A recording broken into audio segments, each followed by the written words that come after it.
bonsoir et merci d'être là malgré la canicule. Je me suis dit, est-ce qu'il va y avoir du monde dans cette salle en dehors de mes invités? Merci d'avoir fait le déplacement. Heureusement qu'on a la climatisation dans cette salle. Merci à nos invités, Robert Hamel, Latson, Denise Pelletier, comme alias Claudine Pell, Sylvain Girard. On les applaudit, mesdames et messieurs. Ce sont ces personnes qui vont nous permettre, en cette journée caniculaire, de terminer en beauté la saison.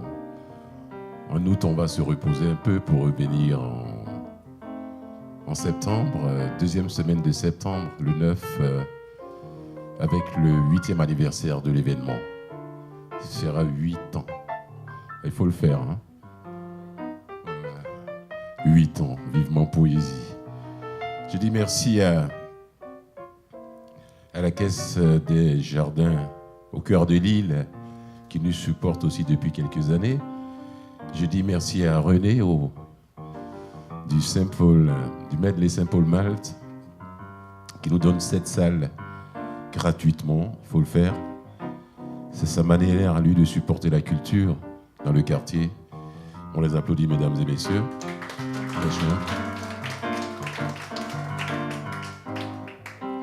Sans oublier mes acolytes.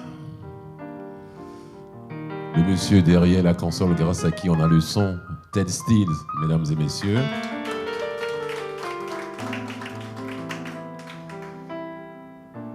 Et celui qui est caché juste là avec sa casquette, grâce à qui on a les images et les photos, Hakim Kermiche. Merci beaucoup Hakim, la complicité, et le monsieur derrière le piano, qui est lui-même aussi un poète. Il fait aussi des arts virtuels. Il a une exposition bientôt au Petit Bar. Le vernissage, c'est la semaine prochaine, le jeudi prochain, et 5 à 7. Alors ceux qui ont le temps, qui veulent voir ce que Vincent fait, il ne joue pas seulement au piano, il n'écrit pas seulement de la poésie, il fait aussi de l'art autrement, à sa manière. On l'applaudit, mesdames et messieurs. Et puis, voilà, on va commencer tout de suite avec Robert. Robert va casser la glace. Et il sait très bien le faire. Robert, c'est devenu un habitué de Vivement Poésie d'ailleurs. Et je ne sais pas, quelquefois, tu continues tes organisations. Il a organisé durant des années aussi un événement de poésie au bistrot Seine-4. De temps en temps, tu en fais encore. C'est pas complètement, ou bien tu co-présentes, tu co-animes avec des collègues là-bas. Oui, ça va avec cette chaleur? Ça va. Mais tu n'as même pas utilisé la loge là pour te mettre en costume avec la chaleur. On accueille chaleureusement, mesdames et messieurs, Robert Hamel. Merci.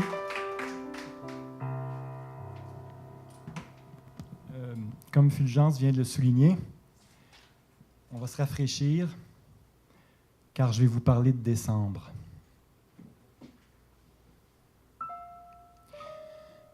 Décembre 1980. Le soleil brille par son absence. La terre en robe brune, le ciel en costume gris sombre. Fin de session de cégep. Étendu dans mon lit, j'invente ma vie et j'angoisse mon avenir. Mes pensées repoussent sans cesse le sommeil. J'arrive du salon funéraire. Une tante est décédée d'un cancer. Mot terrible qui heurte mon insouciance juvénile. Mot horrible, porteur de 1000 fins du monde. La radio est syntonisée à Chaume FM, fournisseur de la trame sonore officielle de mon adolescence. Des dizaines de chansons, toutes pareilles, toutes différentes. Ma vie s'y trouve contenue, mise en scène, jouée, rejouée, entre deux coups de cymbale, deux phrases, deux silences. Soudain, une voix. John Lennon is dead. Je me suis levé et j'ai répété « John Lennon is dead ». John Lennon est mort, comme si je ne comprenais pas. J'avais l'impression de prononcer une phrase inintelligible, de profaner un dieu. Un ex-Beatle avait été assassiné. L'Apocalypse fumait les Marlboros et faisait le pied de grue au coin de la rue. Bientôt, les Soviétiques lanceraient les premiers missiles et les Américains répliqueraient. Ou l'inverse. Et une pluie de grenouilles s'abattrait sur le monde. La radio a passé des chansons de John Lennon et des Beatles et elle a accepté des demandes spéciales. J'ai appelé à Chaume et j'ai demandé « I don't believe ». Et la personne qui m'a répondu, le DJ, je crois, m'a dit « I don't know that song, but we'll try to find it for you ». « I don't believe » n'a jamais joué à la radio ce soir-là. Plus tard, je me suis rendu compte que « I don't believe » s'intitulait « God ». J'avais un vif souvenir de cette chanson poignard, pourtant entendue une seule fois, lors d'un combat d'oreiller épique, et qui nous avait laissé, mon adversaire et moi, une nette sensation de vol plané. Mais ce soir-là, je m'en suis voulu, parce que John Lennon avait été assassiné, alors que je lui préférais maintenant les Sex Pistols, les Siouxsie and the Banshees, les Stranglers, les Bauhaus et les Clash, et que je n'avais plus le droit d'aimer John Lennon parce qu'il était vieux, dépassé et vendu. Tout rocker de plus de 30 ans était devenu suspect à mes yeux. En fait, toute personne de plus de 30 ans était suspecte à mes yeux. Mais comment pouvait-on avoir 30 ans ou plus et oser encore vivre? Pourtant, ce soir-là, Mark David Chapman a assassiné ma jeunesse. Ce soir-là, Mark David Chapman a tué le rock. Le 8 décembre 1980, j'ai perdu un grand frère. Et le 20 mai de la même année, je suis devenu apatride après avoir exercé mon droit de vote pour la première fois. John Lennon chantait « God is a concept by which we measure our pain ». Il chantait aussi « You don't know what you got until you lose it ». Dehors, décembre est gris. Il pleut sur mes 18 ans. Rock is dead, let it be.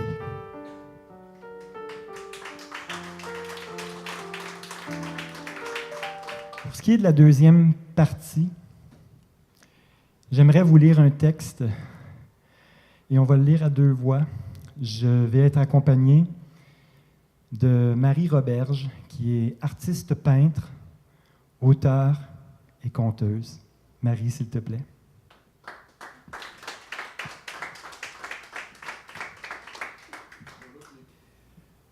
Le texte que je vais vous lire s'intitule « La recherche du nous ». Je l'ai publié dans un recueil qui est paru aux éditions de l'Étoile de mer il y a un peu plus de 5 ans. Le lancement avait lieu le 13 juin 2013. Alors, voici la recherche du nous. Toi, tu es mon autre, l'autre choisi. On a toujours besoin d'un plus autre que soi, ne serait-ce que pour habiter son regard et y prendre vie.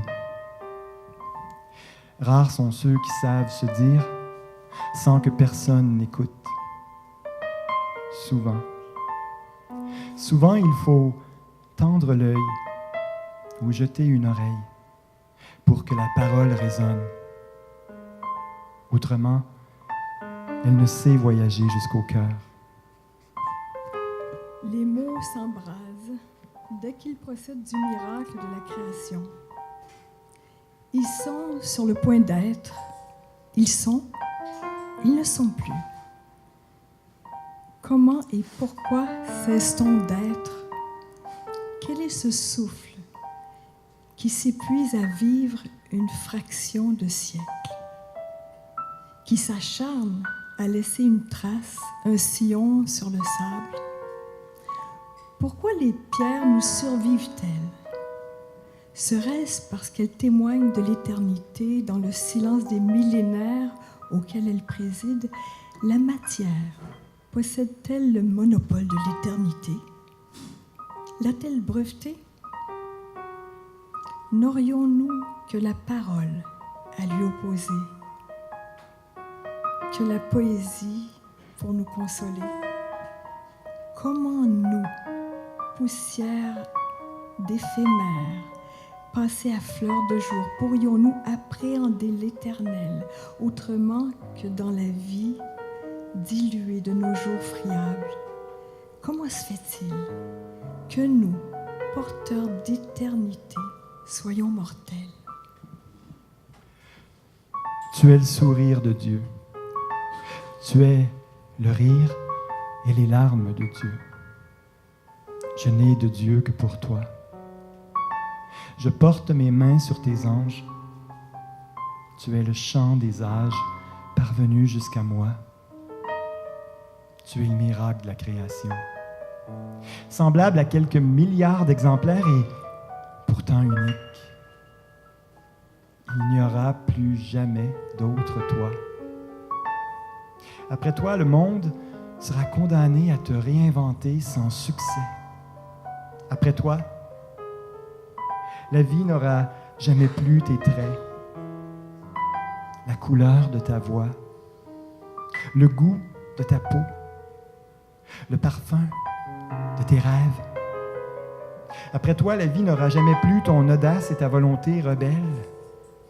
Après toi, les matins du monde ne baigneront jamais plus dans la même lumière d'or.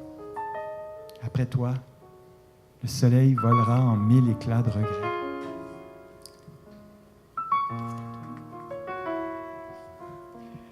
T'ai-je dit le ciel dans tes yeux et le vent dans ton souffle? Pourquoi l'éternité nous est-elle inaccessible? Où se trouve le passage, la clé qui, de l'éphémère, permet de s'y rendre et de l'habiter? Nos cœurs sont flétris de désillusions.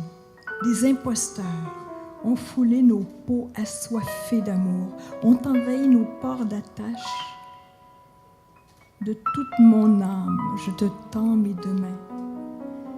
Nous sommes amants au-delà de la chair. Nos dieux s'entremêlent, nous habitons un absolu au bord de l'abîme, d'où nous sommes saisis du vertige de nos vaines vérités. Je cherche mes mots dans le plein jour de ma noirceur, dans mon cœur trop grand pour moi, dans le trop plein de mon espoir, dans les aurores boréales de mes jours fugitifs. J'ai longtemps été allergique à la noirceur de l'autre, jusqu'à ce que je l'apprivoise, jusqu'à ce que j'en perçoive la lumière, jusqu'à ce que je comprenne que la noirceur de l'autre était mienne. Qu'est-ce que l'éternité pour nous? Un long présent qui s'étire de la naissance à la mort, une suite ininterrompue de lunes et de soleils qui éclairent tant bien que mal le chemin qui sépare le berceau de la tombe. J'inspire une bouffée de ton essence. J'habite le présent de toute ma conscience et pourtant, la vie persiste à s'en échapper, à céder sa place aux futilités matérielles que dictent nos codes immoraux. Je porte le regard au loin. Le ciel me dit tes yeux et la pluie les averse sur tes joues. Je me réconcilie avec le monde une fois de plus. J'arrache la feuille. Je dépose le stylo. Je regarde ton visage. Je jurais y avoir vu ton âme un bref instant. J'inspire. Je recommence à écrire. Je repars à la recherche du moi, à la recherche du toi. Je repars à la recherche du nous. Merci. Merci.